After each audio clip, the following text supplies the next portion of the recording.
The last chapter, friction. So friction is the resistance that one surface or object encounters when moving over another object. So you have two surfaces that are sliding over one another, and no surface is perfectly smooth. You're always going to get resistance for one object sliding to another. For applications on that, this is everything from ice skating to cars sliding around the ice to brakes and parts wearing down. So, a lot of different applications for it. It exists wherever two objects are sliding around on one another. So, conversations about friction always start with a block sitting on the ground. The block has some kind of a weight, so the ground is going to push up with some sort of a normal force. And then you push on this block, right? And you can measure how hard you push on it. And there's a resistance to scooting across the floor. So, a resistance to sliding. And the resistance seems to be a function of the normal force. So, if you measure the magnitude of how much you have to push it versus how much it is fighting back, initially these are going to be equal and opposite to one another. So how much you push is how much it pushes back, and it's just sitting there. So this is static situation where the block is not moving. You're pushing and it's pushing back and nothing's moving. But if you push enough so that the strength of that force gets large enough, there's a little nudge and it kind of lets loose and then it will start sliding, right? So that point where it stops gripping the floor and it starts sliding, that is what defines the static friction coefficient.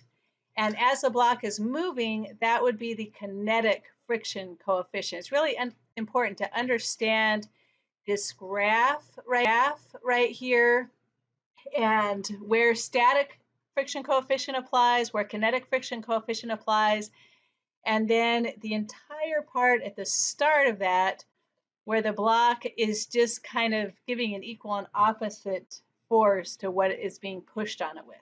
Thinking about these forces in just a little bit more depth. So once again, we have the weight acting down, the normal force is acting up.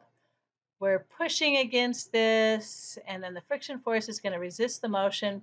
Now, the normal force and friction force always happen together. There's always that little pair. So you might as well add them together, and they add together to this resultant force. And we can think about what direction this resultant force is acting in. Let's go ahead and take the tangent of the angle that this resultant force is in. So remember, tangent is opposite over adjacent. In this case, it's going to be the ratio of that friction force divided by the normal force. And you remember the friction force is the friction coefficient times the normal force over normal force. So normals cancel out and you end up with just the friction coefficient. So very interesting that that angle is related so closely to the friction coefficient. Now there's a couple different regimes, again, that you can think of here. One is we're on the first part of that graph where we're not moving yet and we haven't reached the edge.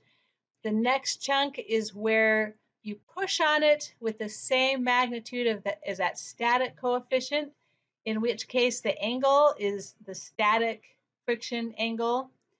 And that tangent of it, so you can look to see where you are, if you're static, if you're right on the edge, or if you are sliding.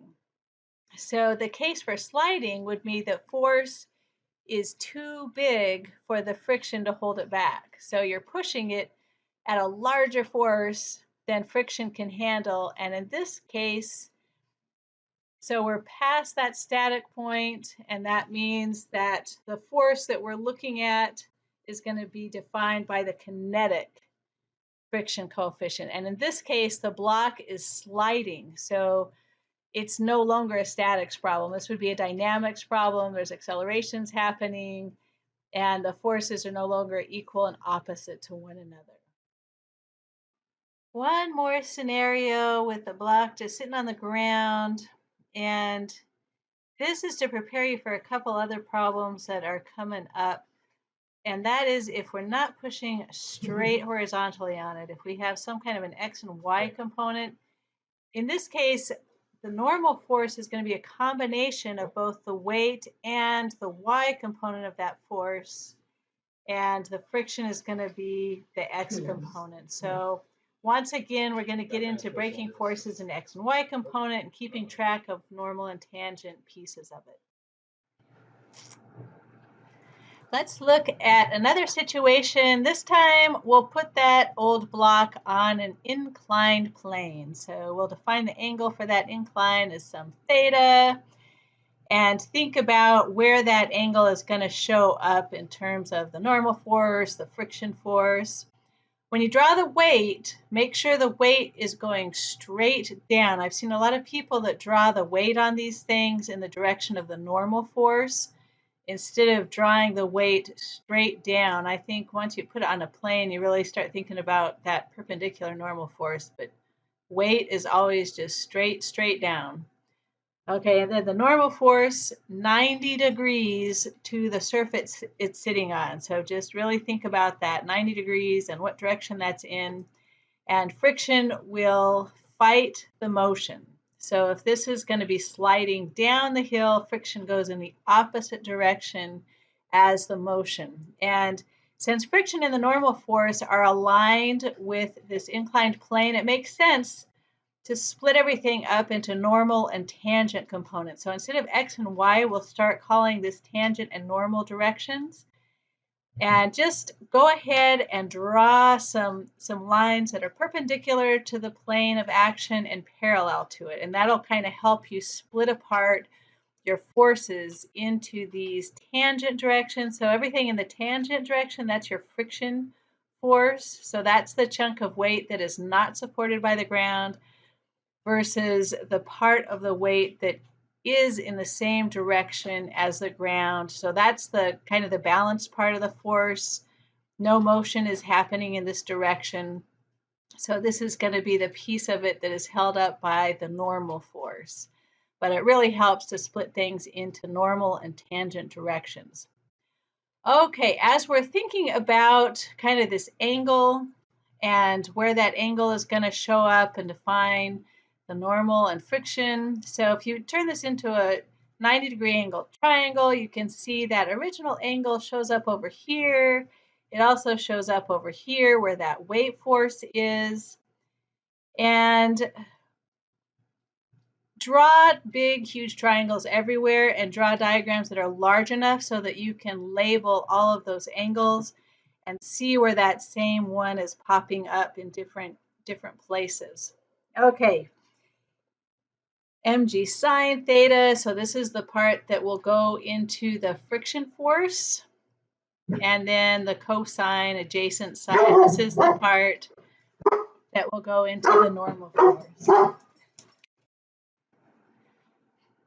Let's remember that trick where we're going to add the normal and the friction force together into one resultant force. Think about what direction that result needs to be in. So if we have the weight going straight down, that means that that normal and friction force would have to go straight up to be equal and opposite and for all of the forces to be balanced. So if there's no motion happening, if we're in this first regime where it's either smaller than the static friction. So there's a whole range of forces that can fight against the motion where it is not slipping. So the friction force is not going to be USN here. It's going to be less than that. And it's going to be just equal and opposite to that chunk of the weight. Or maybe we're right at the very edge of it, right? So if you're at the very edge of it where it's not quite moving yet, and that's where the friction is actually equal to that USN. That's where the resultant would be straight up and down, just like the weight is straight up and down. So you have the same angle around in all of those different directions.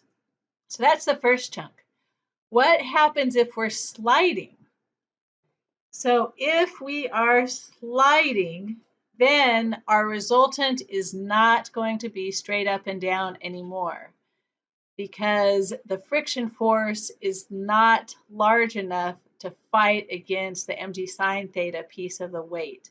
So this again would be a dynamics problem where the forces are not balanced and you don't have kind of equal and opposite going on. So really think about that graph and what part of the graph is happening. And sometimes you don't know. You have to solve for all the scenarios to see, is it moving? Is it not moving? So that's one of the big challenges with those friction problems is figuring out where on that graph are you.